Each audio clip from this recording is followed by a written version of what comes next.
이전 시간에 배운 내용을 간단하게 복습할 텐데요. 이전 시간에 다양한 포맷을 배웠죠. 이제 첫 번째로 파르케 포맷은 이제 컬럼 기반의 오픈소스 파일 포맷으로 이제 빅데이터 처리에 널리 사용됩니다. 이제 이 포맷은 데이터열에 빠르게 접근이 가능하며 다양한 인풋 아웃풋 최적화와 압축 기능을 제공하기 때문에 저장 공간을 절약할 수 있고요. 그리고 데이터 변환 및 정제 후 파르케 형식으로 저장하여 데이터 처리 효율성을 극대화할 수 있습니다. 다음으로 제이슨도 배웠는데요. 제이슨은 경량 데이터 교환 포맷으로 웹 API를 통한 데이터 교환의 표준 포맷으로 널리 사용됩니다. 제이슨은 특히 웹 브라우저와 서버 간 또는 서버 간 데이터 교환에 유용합니다. 제이슨 파일은 계정적으로 구조화가 가능하며 가독성과 간결성이 뛰어나다는 장점이 있습니다. 그리고 CSV 파일에 대해서도 배웠는데요. 이제 CSV 파일은 데이터를 콤마로 구분하여 저장하는 테이블 형식의 텍스트 포맷입니다. 구조가 정의된 파일을 여러 응용 프로그램에서 쉽게 열고 사용할 수 있으며 중소규모 데이터셋에 적합합니다. 대용량 쿼리에서는 파리케에 비해서 처리 속도가 좀 느릴 수 있습니다. CSV가요. 그리고 ORC는 이제 하드 생태계에서 사용되는 고효율 컬럼 기반 스토리지 포맷입니다. 데이터를 컬럼별로 압축 및 저장하여 집계, 조인, 필터링 등의 쿼리 성능을 향상시킬 수 있습니다. 스키마 진화를 지원하고 또 데이터 인덱싱 및 스트라이핑을 통해 대용량 데이터셋을 효율적으로 처리할 수 있습니다. 다음으로 에이브로 파일 포맷에 대해 좀 자세히 알아보자면요. 에이브로는 스키마 기반 저장을 합니다. 에이브로는 데이터와 함께 해당 데이터를 설명하는 스키마를 이제 제이슨 형식으로 파일에 저장하게 됩니다. 이는 데이터의 포맷과 의미를 명확히 하여서 다른 시스템이나 프로그램에서도 정확히 동일한 방식으로 데이터를 해석할 수 있게 해줍니다. 두 번째로 바이너리 직렬화가 있습니다. 에이브로 데이터는 효율적인 바이너리 형식으로 직렬화되어 저장되기 때문에 처리 속도가 빠르고 저장 공간을 좁게 차지합니다. 이 바이너리 형식은 데이터 전송과 저장에 효율적이며 특히 대규모 데이터 분산 처리에 유리합니다. 세 번째로 스키마 진화를 지원합니다. 에이브로는 데이터의 스키마가 시간에 따라 변할 수 있도록 설계되어 있습니다. 스키마 진화 기능은 이전 버전의 데이터도 새로운 스키마를 읽을 수 있게 하기 때문에 시스템의 유연성과 확장성을 보장합니다. 이는 데이터 구조가 변경되어도 호환성을 유지할 수 있도록 해줍니다. 네 번째로는 언어 및 플랫폼 독립성이 있습니다. 에이브로는 자바, 파이썬, C++, C#, 루비 등 다양한 프로그래밍 언어에 대한 라이브러리를 제공하기 때문에 여러 언어와 플랫폼에서 사용할 수 있습니다. 이로 인해서 다양한 시스템에서의 데이터 교환과 처리가 용이합니다.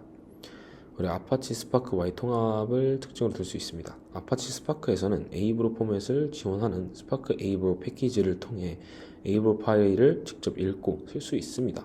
스파크 SQL을 사용하여서 에이브로 데이터를 로드한 후 데이터 프레임이나 데이터셋으로 변환하여서 데이터를 처리할 수 있습니다. 이를 통해서 SQL 쿼리나 데이터 변환 작업을 수행할 수 있습니다. 그리고 네트워크 최적화가 있는데요. 에이브로의 압축 기능은 네트워크 사용량을 줄였기 때문에 대용량 데이터 전송 시 속도와 성능을 향상시키는 데 도움을 줍니다. 이는 특히 분산 시스템에서 데이터를 여러 노드 간에 효율적으로 전송할 때 유리합니다. 아파치 스파크에서 이미지 데이터 처리한다는 것의 의미는 스파크 3.0 이상에서는 이미지 파일을 데이터 프레임 형태로 읽을 수 있습니다. 스파크.리드 포맷 이미지를 사용해서 지정된 디렉토리에서 이미지 파일을 로드할 수 있으며 각 이미지는 URI, 높이, 너비, 채널 수 등의 정보를 포함하게 됩니다. 로드된 데이터는 머신러닝 모델의 훈련이나 테스트에 사용될 수 있으며 이미지 분석과 처리에 활용될 수 있습니다.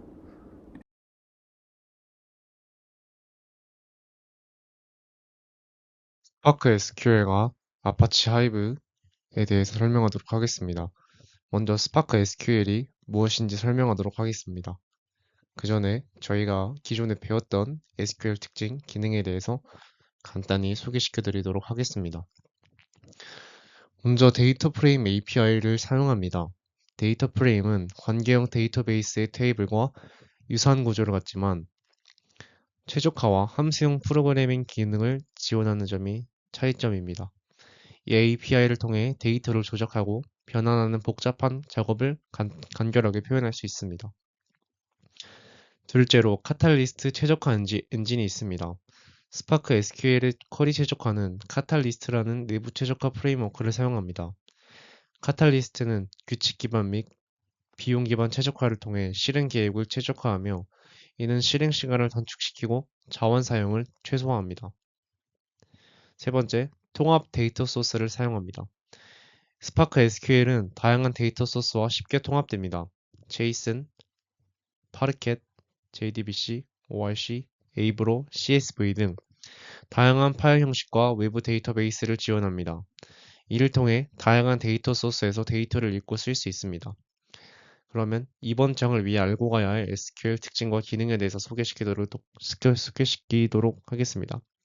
먼저 하이브를 지원합니다. 스파크 SQL이 하이브의 기능과 메타스토어를 사용할 수 있게 하여 하이브 사용자가 스파크를 이용해 더 빠른 데이터 처리를 사용할 수 있도록 합니다. 하이브 메타스토어는 하이브가 관리하는 데이터의 스키마와 통계 정보를 저장하는 중앙 위치입니다. 이 메타스토어는 데이터의 구조와 위치, 그리고 처리에 필요한 파티션 정보 등을 포함합니다. 이것의 장점으로는 통합의 장점이 있습니다.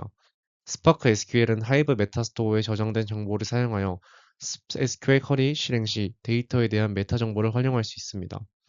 이를 통해 사용자는 스파크에서도 하이브의 테이블을 직접 조회하고 조작할 수 있습니다. 그리고 호환성이 뛰어나서 스파크 SQL을 사용하면 기존의 하이브에서 사용하던 SQL 문법과 테이블을 그대로 사용할 수 있어 하이브 사용자가 스파크로의 전환을 원활하게 합니다. 그리고 UDF 및 UDAF를 지원합니다. 표준 SQL 함수로 처리하기 어려운 복잡한 데이터 변화를 쿼리 내에서 직접 정의할 수 있게 합니다. UDF는 사용자 정의 함수로서 특정 입력에 대해 사용자가 정의한 연산을 수행하는 함수입니다. 스파크 SQL에서는 파이썬, 자바, 스칼라 등 다양한 언어로 UDF를 작성할 수 있습니다. 사용자 정의 함수가 무엇인지 설명하고 예시를 들어 설명하도록 해보겠습니다. 먼저 다음과 같은 코드가 있습니다. 코드 해석을 해보도록 하겠습니다. 첫 번째 줄은 파이스파크 SQL 타입스 모듈에서 long type 클래스를 지정합니다. 두 번째 줄 cuboid라는 이름의 함수를 정의하고 있습니다. 이 함수는 입력받은 값을 세제곱하는 함수입니다. 세 번째 줄 cuboid라는 이름으로 UDF를 등록하여 SQL 쿼리 내에서 cuboid라는 이름으로 파이썬에서 정의된 cuboid 함수를 사용할 수 있게 합니다. 네 번째 줄 1부터 8까지 정수를 생성하는 데이터 프레임을 생성하고 생성된 데이터 프레임의 임시뷰를 생성합니다. 이 임시뷰는 UDF 테스트라는 이름으로 생성되며 이 이름을 사용하여 SQL 쿼리에서 이 데이터 프레임을 참조할 수 있습니다. 다섯 번째 줄 UDF 테스트 뷰에서 ID 컬럼을 선택하고 cubed id로 각 ID 값을 세제곱합니다. 세제곱된 값은 ID cubed라는 새로운 컬럼에 저장하고 이를 출력합니다. 네, 이번에는 아파치 하이브에서 파이스파크 UDF 속도 향상 및 배포에 대해 설명드리겠습니다. 먼저 기존 UDF 성능 문제에 대해 알아보겠습니다. 근데 기존 파이스파크 UDF는 각 레코드를 하나씩 처리해서 파이썬과 이제 자바 버추얼 머신 간의 빈번한 데이터 직렬화 및 역직렬화가 필요했습니다. 이제 이는 이제 큰 오버헤드를 발생시켜서 성능 저해를 초래했는데요. 이런 문제를 해결하기 위해서 이제 판다스 UDF가 도입되었습니다. 이제 판다스 UDF 도입에는 이제 두 가지 주요 기술이 있는데, 첫 번째는 이제 아파치 에로를 사용하는 것입니다.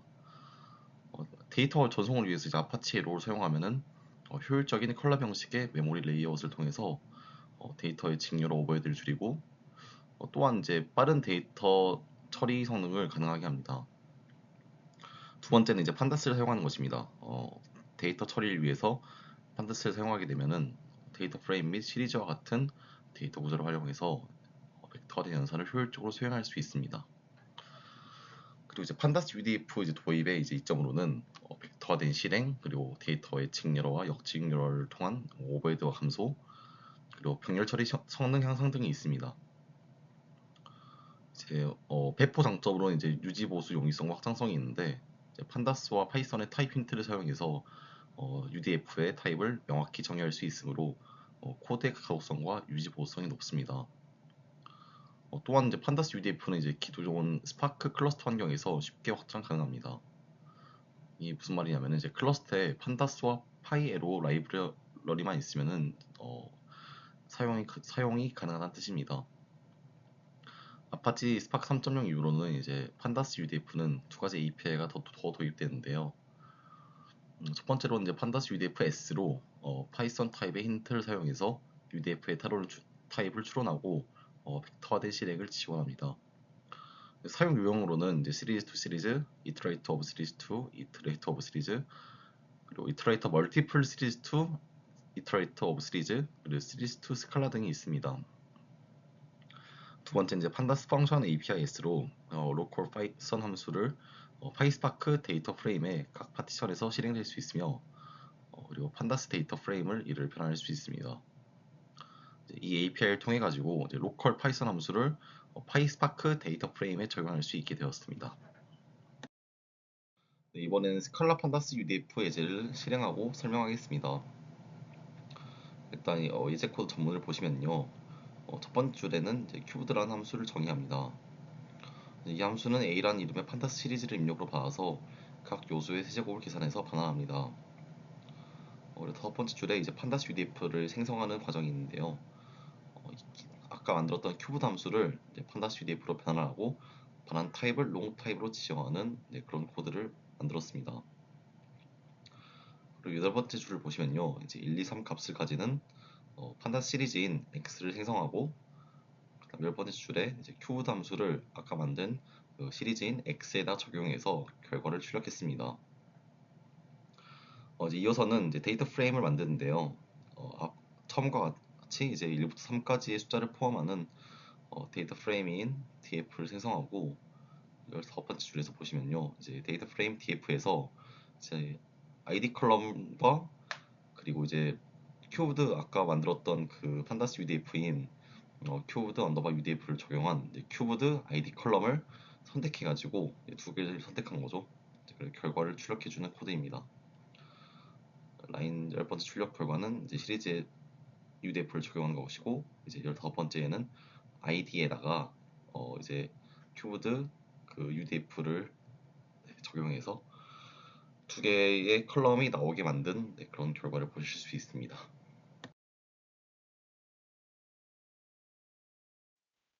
판다스 UDF에 대한 이미지로 간단히 설명하겠습니다.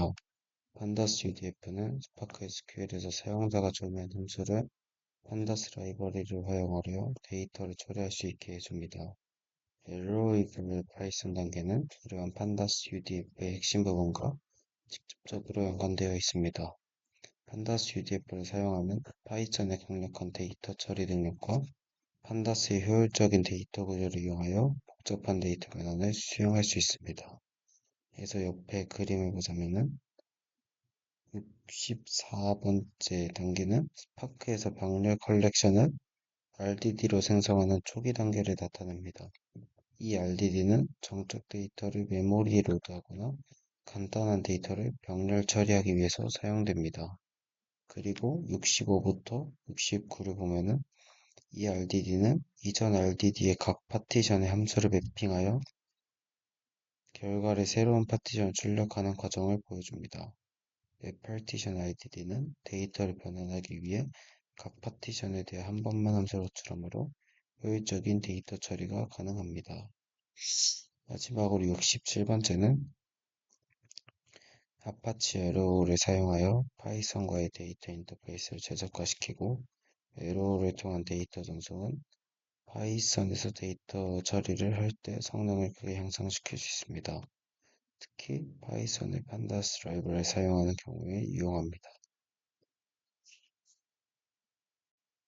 스파크 SQL 셀에 대해서 먼저 설명드리겠습니다. 아파치 스파크에서 제공하는 대화형 셀로 사용자가 SQL 쿼리를 사용하여 스파크 데이터 프레임에 대한 데이터 처리를 할 수 있게 해주는 것입니다. 네 가지 기능에서 첫 번째로 직접적인 SQL 지원, 두 번째 스크립트 실행 지원, 세 번째 간편한 데이터 탐색 및 디버깅, 다섯 번째로 다양한 데이터 포맷과의 통합이 있습니다. 구체적 설명은 스파크 SQL CLL을 사용하면 표준 SQL 쿼리를 직접 입력하여 스파크 데이터 프레임에서 실행할 수 있다는 기초적인 SQL 지원 기능이 있고, 스크립트 실행 지원은 SQL 쿼리를 파일에 저장하고 CLI에서 이 파일을 실행하여 스크립트로 작성된 쿼리를 일괄 처리할 수 있습니다.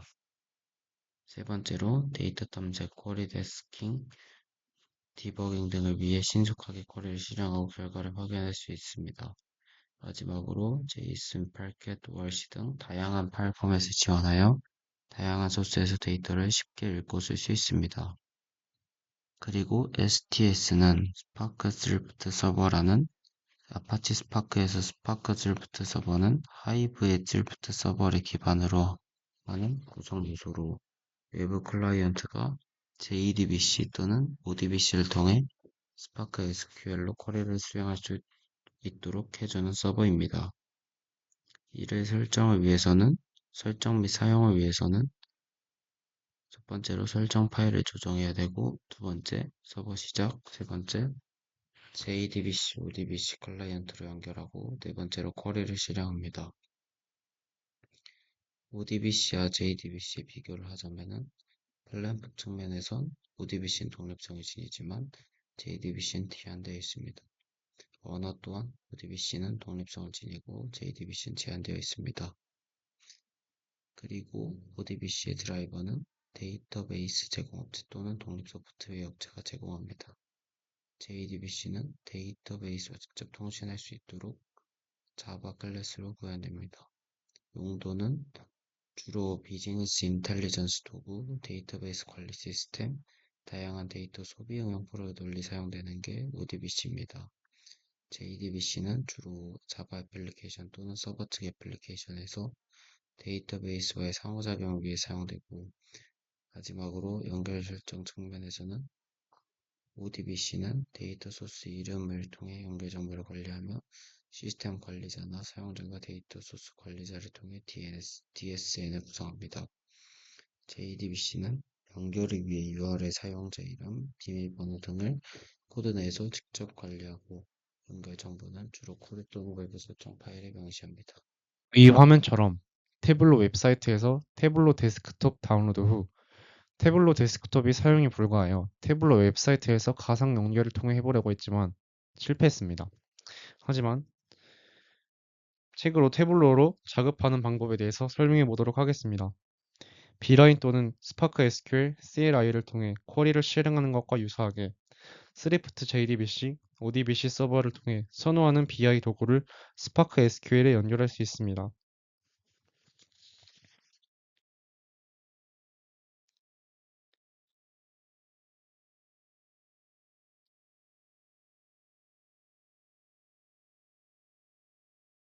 태블로에 연결하면 스파크 SQL 대화 상자가 나타나는데요. 로컬 아파치 스파크 인스턴스에 연결할 때는 매개 변수와 함께 비보안 사용자 이름 인증 모드를 사용할 수 있습니다.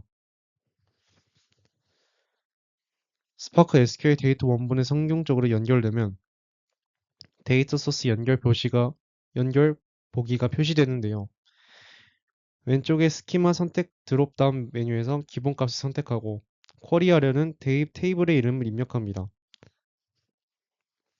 테이블 명으로 people을 입력한 다음 왼쪽에서 기본 대화 상자로 테이블을 끌어다 놓으시면 이제 업데이트를 클릭하면 태블로에서 SQL 데이터 원본의 쿼리를 시작합니다. 이제 다른 테이블 데이터 원본처럼 스파크 데이터 원본이나 조인 테이블 등에 대해 쿼리를 실행할 수 있습니다.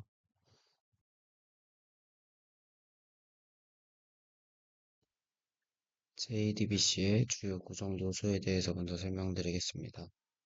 JDBC의 주요 구성 요소 네 가지는 드라이버 매니저, 커넥션, 스테이트먼트, 리졸트 셋으로 구성되어 있고, 첫 번째로 JDBC 드라이버를 관리하며 데이터베이스에 대한 연결을 제공하는 드라이버 매니저, 두 번째로 데이터베이스와 연결을 나타내며 SQL 명령을 실행하기 위해 세션을 제공하는 커넥션, 세 번째로 SQL문을 데이터베이스에 전송하는 데 사용되며 스테이트먼트, 프리페어 스테이트먼트, 콜랩 스테이트먼트 등 여러 종류가 있는 스테이트먼트, 마지막으로 SQL 쿼리로부터 반환된 데이터를 나타내는 객체인 리졸트 셋이 있습니다.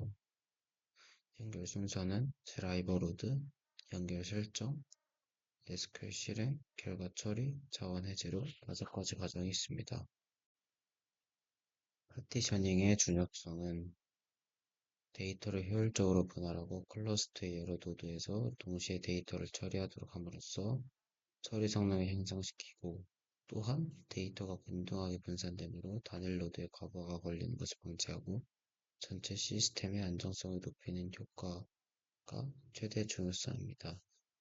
아파치 스파크에서 JDBC를 사용한 데이터베이스에서 데이터를 읽어올 때 num partition, partition column, row bound, upper bound는 데이터를 효과적으로 분할하고 명령을 처리하기 위한 중요한 옵션이라고 할 수 있습니다. 그래서 차례대로 설명드리면, 첫 번째로 데이터를 읽을 때 생성할 파티션 수를 결정하고, 두 번째는 파티셔닝 할 때 기준이 되는 컬럼, 범위 파티셔닝에 사용되고, 세 번째는 파티션 컬럼에서 사용할 최소 범위 값을 나타내고, 마지막은 파티션 컬럼에서 사용할 최대 범위 값을 나타냅니다. 그래서 non partition은 분할 계산에 사용되고, partition 컬럼은 실제 분할을 실행합니다. 그리고 로우 바운드와 어퍼 바운드는 범위 계산에 최적화되어 있습니다. 포스트글 SQL 예제를 실습하고 설명하는 예제인데요. 영상으로 한번 보겠습니다. 일단 프로토스크 SQL 사용 예제에 대해서 설명할 건데요. 일단 프로토스크 SQL 그 JDBC 드라이버를 다운받으시고 이게 그 파일입니다. 자 파일, JAR 파일이고 이거를 그 우리 환경에서 설정했던 스파크 홈 거기 3.5점을 높인 하드 3 자력 JAS 이 앞부분은 그 프로토스크 SQL을 사용하기 위해서 설정해야 되는 것에 대한 내용이라서 그건 제가 학생 기어에 올렸으니까 그거 보시면 될 것 같고 T2는 그냥 ID 네임 이름만 만들어뒀고 T3는 예제를 실행하기 여기 보시는 거와 같이 이런 식으로 PSQL 편집기를 사용해서 테이블을 만들고 할 수 있습니다. ID 컬럼만 이렇게 해서 예제를 실행하게 되면 여기부터 여기까지로 이런 식으로 확인할 수 있어요. 결과가 나옵니다. 아래 보여드릴게요. PSQL이랑 똑같은 이런 식으로 결과가 나오는 것을 볼 수 있습니다. SQL에서 해뒀고요. 제가 만든 그냥 데이터베이스 아까 이름이라서 편집기를 사용해서 비밀번호 테이블을 다를 수 있어요. 만든 것이 코드로 유저도 썼을 때 다르고 똑같이 비밀번호 나오는 뭐 것을 이런 볼 수 것도 있습니다. 패스워드도 다 개인이 만든 옵션 이렇게 T2 테이블이 T3에 오버라이트 이런 식으로 돼서 저희가 임의로 원래 아이디와 아이디가 있었던 네임이라는 테이블에 콜럼을 아이디 만들어서 넣을 수 있고, 일과 성원이라는 여기 행도 아래에도 넣을 거의 수 똑같은 있습니다. 형식은 거의 비슷한데 이렇게 이제 오른쪽을 보시면 51번째부터 57번까지 JDBC DF라는 이름의 변수로 읽습니다. 이제 여기서 URL이랑 DB 테이블 유저 패스워드를 적어야 됩니다. 이거는 제가 학생 기어에 다 올려서 그거 보시면 될 것 같습니다. 보통 포트 넘버가 5432로 되고 퍼블릭이라고 그냥 스키마는 퍼블릭입니다. 보통 기본 설정이라서. 그리고 60에서 67번은 이제 라이트 하는 건데요. 형식은 위와 같지만 이제 저는 결과를 보여주기 위해서 T3에 오버라이트 즉 덮어쓰기를 했습니다. 그리고 73번부터 82번은 형식은 위와 거의 비슷하지만 위와 다르게 포맷과 옵션을 사용하지 않고 JDBC 메소드를 사용하여서 프로퍼티스 딕셔너리로 한 번에 전달할 수 있습니다. 모든 접속 정보를 프로퍼티스에 집중시킬 수 있다는 장점이 있습니다. 네, 안녕하세요. 이번에는 MySQL 예제를 실습하고 설명해 보겠습니다. 네, 주요 코드를 먼저 살펴보면요. 일단은 여기 config에 이제 JDBC 드라이버의 자 파일 경로를 설정해 보겠습니다. 여기서는 이제 MySQL 예제를 실습할 거기 때문에 이제 MySQL 자 파일에 경로를 이렇게 지정해 줬고요. 그 다음은 이제 옵션에 보시면요, DB 테이블 스튜던트라는 게 보이시죠? 이제 스튜던트라는 이제 테이블에서 이제 내용을 가져와 읽겠다는 뜻입니다. 우선 포맷부터 다시 보시면요, 이제 포맷은 이제 JDBC 포맷이고, URL은 이제 제가 사용했던 이제 데이터베이스 서버와 이제 데이터베이스 네임을 지정해 줍니다. 그 다음은 이제 드라이버는 이제 MySQL용 이제 JDBC 드라이버를 사용하도록 지정해 주면 되고요. 그 그 다음에 이제 데이터베이스 로그인 정보는 루트와 저의 비밀번호를 지정해줘서 이렇게 해서 읽어오면 됩니다. 스튜던트라는 이제 테이블에서 내용을 읽어올 수 있겠죠. 네, 리드 해주고 URL 받아주고요. 드라이버 받아주고 그다음에 이제 읽어올 테이블 네임은 스튜던트고 이제 데이터베이스 로그인 정보입니다. 이제 밑에 있는 거는 이제 라이트를 해주는 건데요. 이제 읽어온 그 정보를 토대로 이제 스튜던트 인포, 즉 DB 테이블이라는 이제 옵션을 보시면요. 이제 스튜던트 인포라는 이름의 새로운 테이블에다가 아까 읽어왔던 그런 그 스튜던트의 내용을 그대로 써주는 그런 코드입니다. 나머지 구조는 이제 리드와 거의 똑같죠. 저기 스튜던트 인포 빼고는 라이트 하는 거 빼고는 다 똑같습니다. 이거 한번 실행시켜 보겠습니다. 보시면은 show tables 했을 때는 기존에 스튜던트라는 이제 테이블만 존재했는데 아까 이제 코드를 실행을 시켜보면요.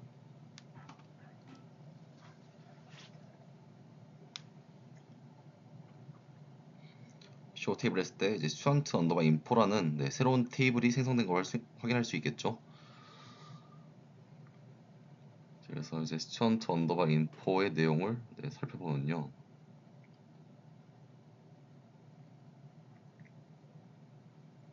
정확히 student 안에 있던 내용이 그대로 들어가 있는 것을 알 수 있습니다. 감사합니다.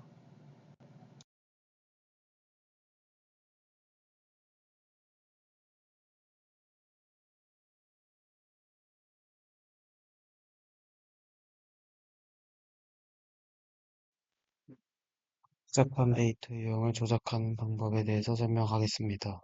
첫 번째로 테이블 준비, 두 번째 explode 함수 사용, 세 번째 값의 증가, 네 번째 콜렉트 리스트 집계 함수 사용, 마지막으로 결과를 출력하는 것입니다.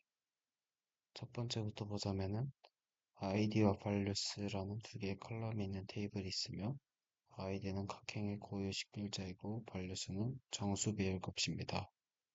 그리고 explode 함수를 사용하여 values의 배열의 각 요소를 별도 행으로 확장하고 즉 배열안의 값이 value라는 이름의 새로운 컬럼으로 추출되고 id는 각 값에 대응하여 반복되는 구조입니다. 세 번째로 코드의 value 플러스 일부분은 explode로 생성된 각 값에 1을 더하는 연산을 수행합니다.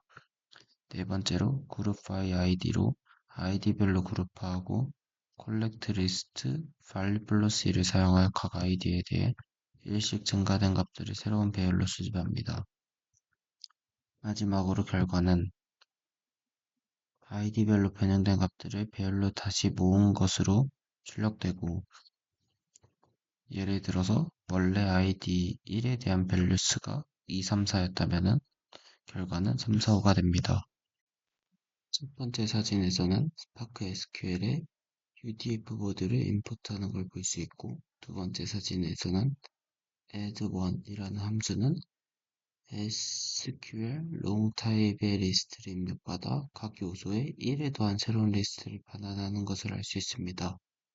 그리고 맵 함수를 통해 리스트의 각 요소에 대해 주어진 함수 여기서는 value는 value 플러스 1을 적용합니다. 즉, 각 정수에 1에 더해 새로운 리스트를 생성하는 것입니다. 마지막 사진에서는 spark udf.register 메서드를 사용하여 add1 함수를 udf로 등록하고 이 udf의 이름은 플러스 1 int로 설정되며 이 이름을 사용하여 SQL 쿼리 내에서 함수를 호출합니다. 마지막으로 제일 마지막에 있는 함수를 통해서 add1을 부분 적용하는 스칼라 문법입니다. 여기서는 함수가 받을 인자의 타입을 명시하고 있으며 SQL이 함수를 호출할 때 인자를 전달합니다.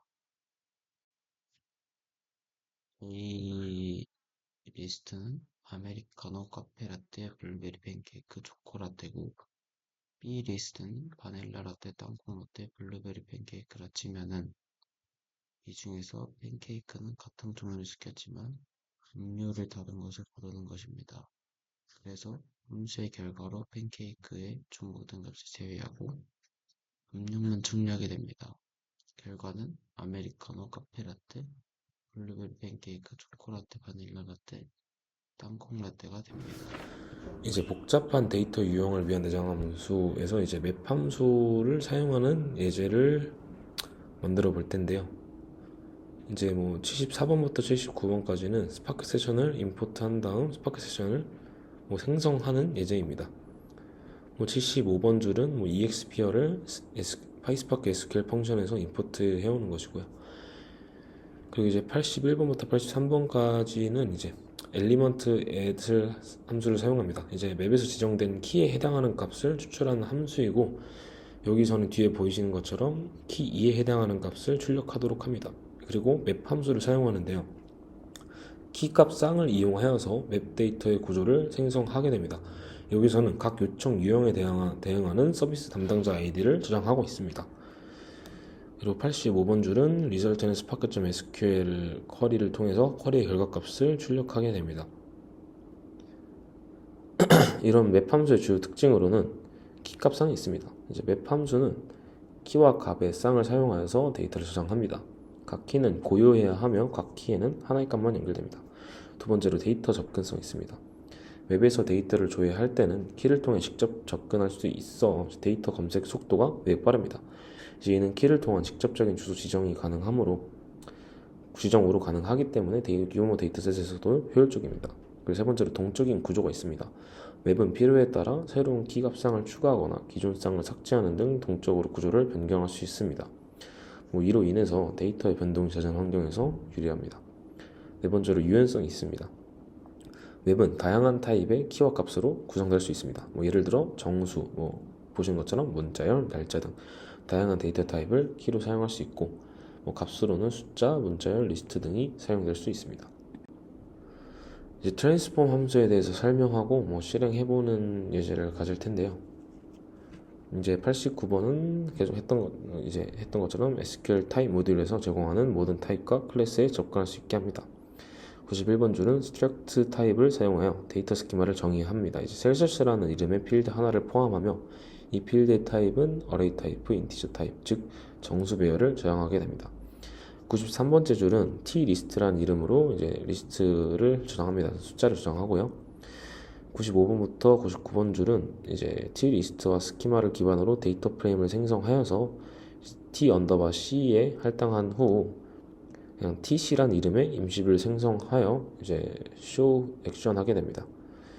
그 액션의 결과가 첫 번째 샵1의 결과고요. 이제 101부터 105번은 이제 from tc 즉 임시비에서 셀시어스 컬럼을 셀렉트 필터를 사용하여서 셀시어스의 어레이에서 배열에서 38을 초과하는 것을 필터합니다. 이걸 트랜스폼 하는 거고요.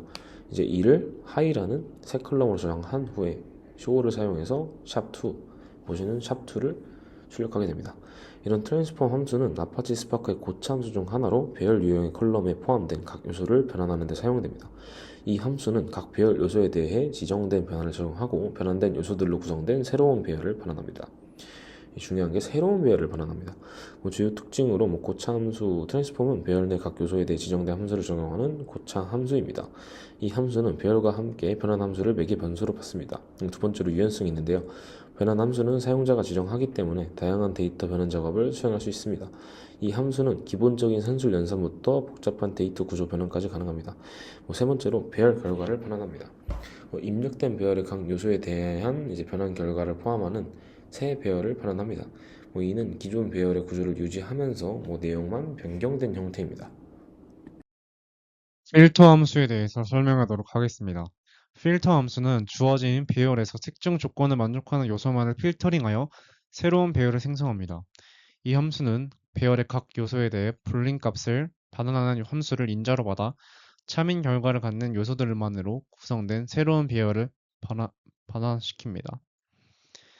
첫 번째 줄은 듀얼을 가진 데이터 프레임을 생성하고 두 번째, 세 번째 줄은 각 행의 요소들을 정의합니다.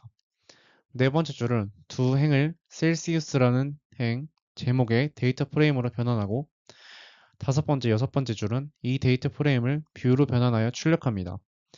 일곱에서 11번째 줄은 스파크 SQL을 사용하여 셀시우스행에 필터 함수를 적용하여 각 요소의 템퍼레이처가 38인 요소들로만 선택하여 high라는 이름의 행에 기록하고 출력합니다.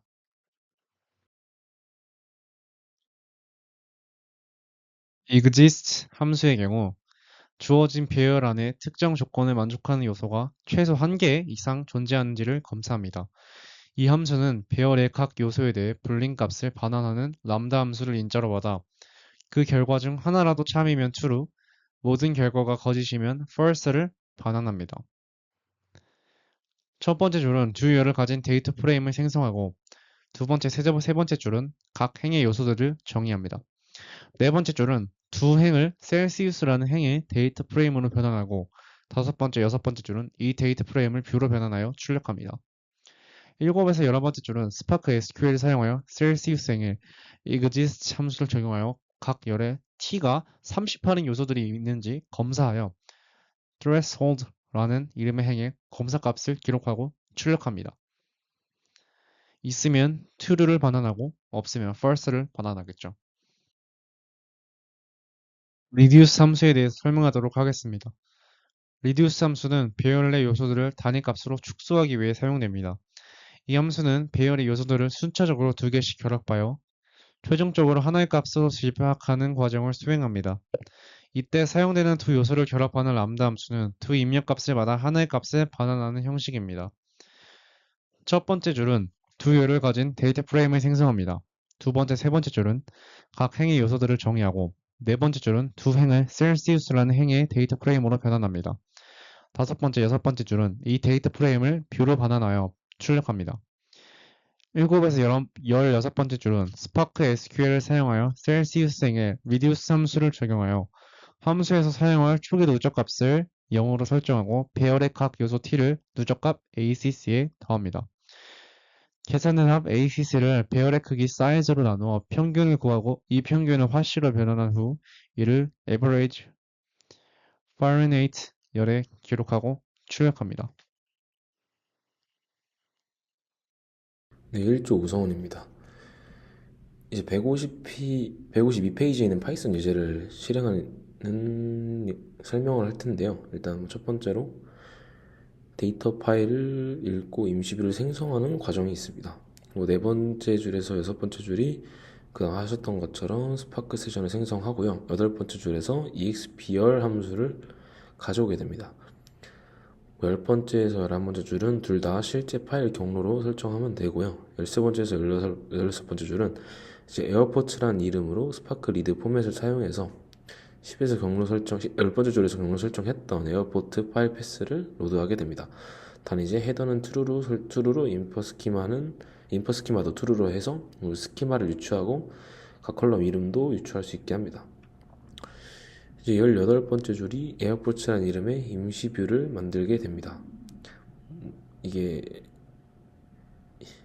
그리고 20번째에서 23번째에서 앞에서 비슷하게 딜레이 파일 패스를 로드하게 됩니다. 마찬가지로 헤더는 true입니다.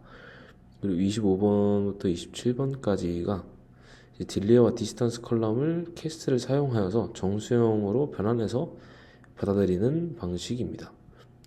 그리고 29번째가 디팔처 딜레이란 이름의 임시뷰를 생성하는 것입니다. 그리고 31번째가 디팔처 딜레이스의 데이터 프레임에서 필터를 사용해서 EXPR 안에 조건에 맞는 데이터만 가져온 후 FOO라는 이름으로 저장하는 것이고요. 35번째 줄이 FOO란 임시뷰를 생성한 것입니다.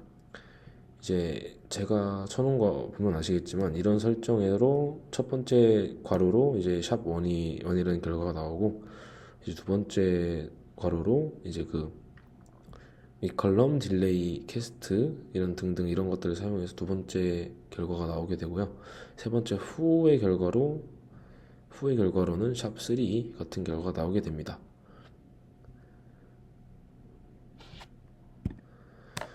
그리고 유니온 함수에 대해서 설명하고 예제를 실행해 볼 텐데요. 이제 예제를 먼저 보자면 이제 foo와 departure delays data frame을 이제 union 함수를 사용해서 결합하고 이제 바라는 이름으로 저장하게 됩니다. 이제 45번째 줄은 이런 바라는 이름의 임시뷰를 생성하게 되는데요. 이제 47번부터 50번까지는 데이터 프레임 API 방식이에요. 필터를 사용해서 이제 안에 조건에 들어맞는 데이터만 쉬우하게 설정하는 것입니다. 그리고 53번부터 60번째는 스파크 SQL 방식인데요. select 별 from으로 이제 발을 선택 behavior를 선택한 후에 where를 사용하여 조건 안에 데이터만 쇼하게 설정합니다. 결과값은 둘 다 동일하게 나옵니다. 이제 결과를 보여주기 위해 먼저 유니온 함수에 대해 설명하자면 이제 유니온 함수는 아파트 스파크에서 두 개의 데이터 프레임을 결합할 때 사용하는 메서드입니다. 두 데이터 프레임을 위에서 아래로 결합해서 이제 하나의 데이터 프레임을 만드는데요. 주요 특징으로 동일한 스키마를 요구합니다. 유니온을 사용하기 위해서는 두 데이터 프레임이 동일한 스키마를 가지고 있어야 합니다. 즉 컬럼의 수, 이름, 데이터 타입이 모두 일치해야 합니다. 컬럼의 순서도 여기서는 중요합니다. 그리고 중복행을 포함합니다. 유니온 함수는 중복된 행을 제거하지 않습니다. 따라서 두 데이터 프레임에 동일한 데이터가 있다면 결과 데이터 프레임에는 이 데이터가 중복으로 포함됩니다. 이제 왼쪽 결과를 보시면 이제 date like 01010의 결과로 이제 데이트가 01010만 나온 걸 볼 수 있는데요. 여기서 이제 딜레이랑 같이 보시면 311045, 311045 이와 같이 중복된 행을 제거하지 않는 것을 볼 수 있습니다. 이런 유니온 함수의 주요 용도로는 이 함수 특히 시간에 따라 분할된 값을 같은 종류의 데이터를 이제 하나로 결합할 때 유용합니다. 예를 들어 여러 개의 파일이나 테이블에서 로드한 월별 판매 데이터를 연간 데이터로 통합할 때 사용할 수 있습니다. 그리고 이제 조인 함수에 대해서 설명하고 예제를 실행해 볼 텐데요. 첫 번째 괄호도 이제 아까 전과 같이 전 슬라이드와 같이 데이터 프레임 API 방식이고 두 번째는 스파크 SQL 방식인데요. 이제 foo와 에어폴츠를 조인하게 됩니다. 에어폴츠 에어폴츠 컴마 뒤는 이제 조건인데요. 즉 이제 에어폴츠의 IATA 컬럼 값이 foo의 오리진 컬럼 값일 때 조인하게 됩니다. select를 사용해서 이제 특정 컬럼만 출력하는 방식입니다. 67부터 72는 스파크 SQL 방식인데 select를 사용하여 이제 출력할 행을 먼저 선택하고 for와 에어폴트를 조인합니다. 이제 5는 조건입니다.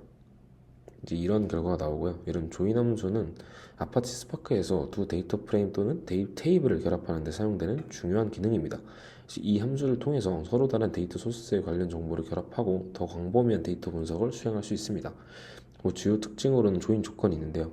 조인을 수행할 때는 일반적으로 두 데이터 프레임 간에 일치해야 하는 키를 지정합니다. 이 키는 하나 이상의 컬럼으로 구성될 수 있으며 이제 조인 조건에 따라 해당 컬럼의 값이 일치하는 행끼리 결합됩니다. 그리고 결합된 데이터 구조가 조인 연산의 결과로 반환되는 데이터 프레임은 두 원본 데이터 프레임의 컬럼을 모두 포함합니다. 이를 통해 더 복잡한 데이터 구조를 만들고 다양한 분석을 수행할 수 있습니다. 이런 조인 함수의 주요 용도로는 데이터 통합이 있습니다. 서로 다른 소스에서 온 데이터를 통합하여서 하나의 통합된 뷰를 생성합니다. 예를 들어 고객의 데이터와 주문 데이터를 조인하여서 고객별 주문 내역을 조회할 수 있습니다. 윈도우 함수에 대해서 설명하도록 하겠습니다. 행 집합에 대해 계산을 수행할 때 기준이 되는 현재 행의 일련의 관련 행, 즉 윈도우에 대한 요약 정보, 순위 정보들을 제공합니다. 이 함수들은 데이터를 그룹핑하지 않고도 각 행에 대한 연산을 수행할 수 있기 때문에 각 행의 컨텍스트를 유지하면서 데이터를 분석할 수 있습니다. 장점으로는 각 행의 컨텍스트를 유지할 수 있습니다. 윈도우 함수는 결과를 그룹으로 집계하지 않고 각 행에 대해 독립적으로 함수를 적용합니다.